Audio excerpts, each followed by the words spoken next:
On May 25, 1979, American Airlines Flight 191 started its takeoff on the runway, scheduled for a 5-hour journey. However, within less than a minute of flight, catastrophe struck. This incident would mark the deadliest single-aircraft aviation disaster in United States history. Founded in 1930, American Airlines is the flagship carrier of the United States and has grown to become the world's largest airline in terms of passenger transport. Starting in the early 1970s, American Airlines began optimizing their long-haul routes and turned to both Boeing and McDonnell Douglas to enhance their fleet. After evaluating the Boeing 747 and the McDonnell Douglas DC-10, American chose the DC-10 as their top aircraft. The DC-10s played a significant role in American's fleet, a tenure marked by both achievements and challenges. In 1972, a newly delivered DC-10, operating as Flight 96, suffered a cargo door failure but miraculously landed safely without any fatalities. This issue, however, led to a tragic accident on Turkish Airlines Flight 981 2 years later. Unfortunately, this was not the last serious incident involving a DC-10.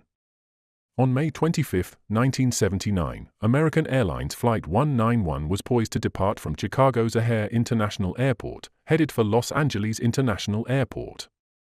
The journey was expected to last 5 hours. Aboard were 271 individuals, 258 passengers, and 13 crew members.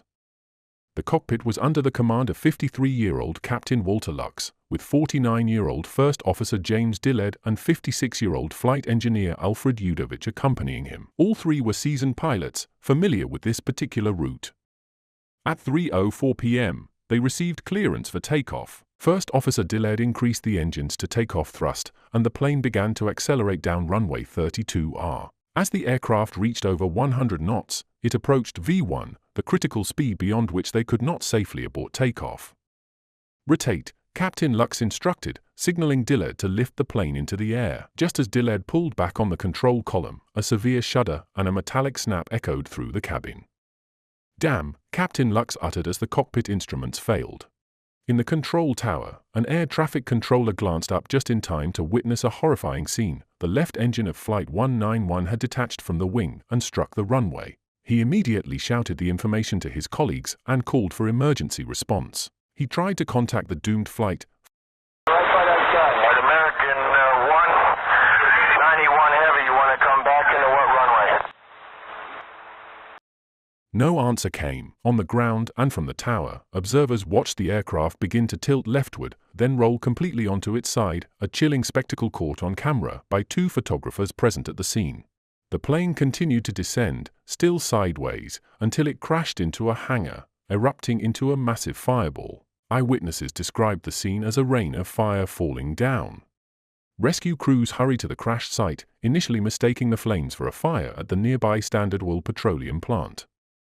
It was soon clear, however, that the catastrophe involved a commercial jet. Firefighters subdued the blaze and started searching for survivors among the wreckage, but it quickly became evident that there were no survivors. All 271 people aboard perished. 2 mechanics in the hangar were also killed.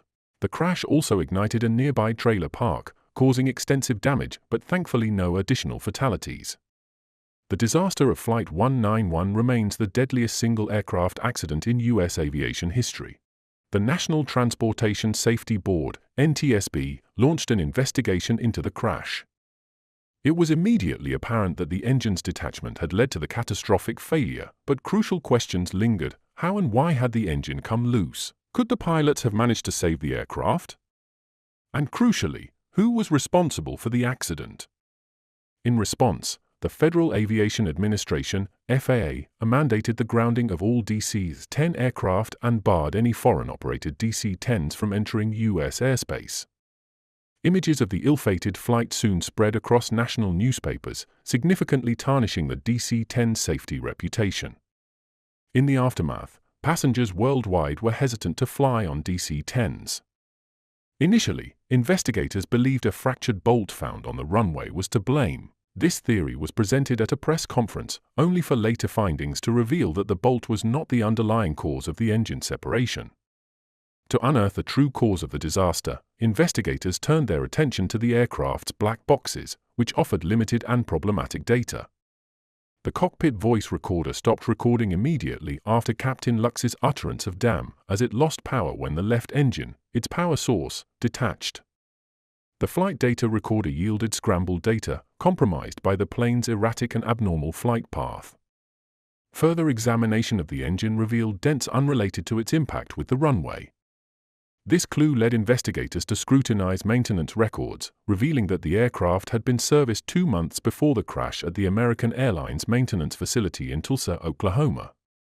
The service was part of a routine C-check, a comprehensive inspection of aircraft systems conducted every 12 to 18 months. A critical finding emerged from the investigation of the maintenance procedures. It was discovered that the maintenance personnel had deviated from standard procedures for engine repair. Rather than detaching the engine from its pylon for maintenance, workers removed the entire engine assembly with the pylon still attached, then reattached it using a forklift. This unconventional method risked misaligning the pylon with its locking pins, potentially bending them. Furthermore, the process made it too easy to forcefully reposition the pylon, causing damage and creating microscopic fractures that could compromise the structural integrity of the engine mount. The practice of using shortcuts during engine maintenance was not unique to American Airlines. Staff at Continental Airlines were also found to have been employing the same problematic method. With the DC-10 fleet still grounded, urgent repairs were carried out across both airlines' fleets. During these inspections, many aircraft were discovered to have stress fractures, some alarmingly close to causing complete structural failures.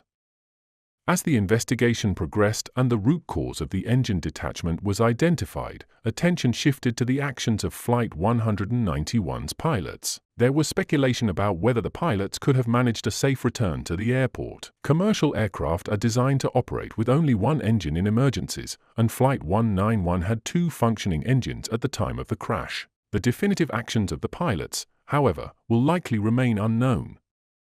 The Quick Reference Handbook, QRH, which provides emergency procedures for pilots, offered some insights into the likely scenario. According to the QRH, in the event of an engine failure, pilots are advised to reduce speed to prepare for an emergency landing. However, in the case of Flight 191, the crew was unaware that they had physically lost an engine, not just its function. Therefore, maintaining speed would have been crucial to keep the aircraft stable aerodynamically. Photographs taken moments before the crash show a trail of white mist, which was later identified as hydraulic fluid. The loss of this fluid would have caused the flaps and slats on the left wing to revert to their neutral positions. Since the right side's flaps and slats were deployed to slow the aircraft down for an emergency approach, this created a severe imbalance in airflow. Without sufficient speed to counteract this asymmetry, the aircraft would have easily stalled and rolled onto its side. A pressing question remained: why were the crew unaware they were entering a stall? The answer lay with the loss of the cockpit voice recorder, which wasn't the only system powered by the left engine. Crucially, the captain's stick shaker, the stall warning system, was also connected to it. At that time, regulations did not require both pilot and co-pilot control columns to have stick shakers, nor was it mandatory for their power to come from all engines. Although the manufacturer McDonnell Douglas offered the option to equip both control columns with stick shakers, American Airlines had chosen not to implement this. The National Transportation Safety Board, NTSB, determined that the primary cause of the disaster was the simplified, non-standard maintenance procedure used by American Airlines. The flight crew, unaware of the impending stall due to the failed warning system, had acted correctly based on the information available to them. As a consequence, American Airlines faced a $500,000 fine, equivalent to about $1.6 million today, and the Federal Aviation Administration, FAA, following recommendations from the NTSB, imposed stricter maintenance protocols across the aviation industry.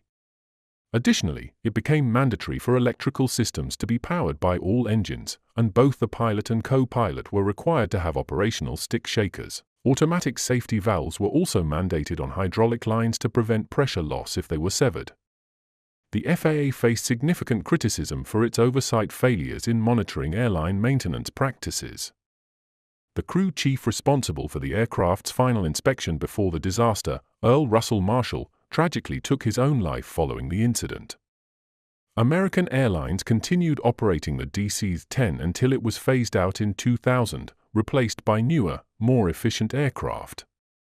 The site of the disaster was left undeveloped until 2011, when a permanent memorial was established to honor the 271 lives lost. O'Hare International Airport continues to operate as one of the world's busiest airports, yet it also serves as a somber reminder of the tragic event that took place there.